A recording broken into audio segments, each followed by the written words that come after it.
প্রচুর হারে কমেছে রসুনের পাইকারি বাজারে। আপনারা অবগত আছেন দিনাজপুর জেলার পাকেরহাট, খানসামা, ভুল্লারহাট, কাছিনিয়া হাট বিশাল রসুনের পাইকারি বাজার বসে নিয়মিতভাবে প্রতিদিন। আজকে 14 জুলাই 2025 রসুনের বাজার কমেছে।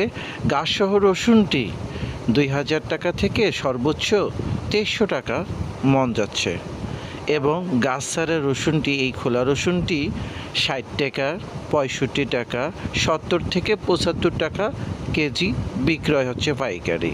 আপনারা যারা রসুন কিনবেন বা রসুন স্টকের সময় নেই, তারপরও বীজ রসুনটি শেষের দিকে একটু দাম বাড়ে, স্টক করছেন রসুন, একটু ধৈর্য সহকারে থাকবেন, ইনশাল্লাহ রসুনের দাম পাবেন। দেখেন, এই রসুন 4400 টাকা থেকে 4800 টাকা মন উঠেছিল 2025 সালে।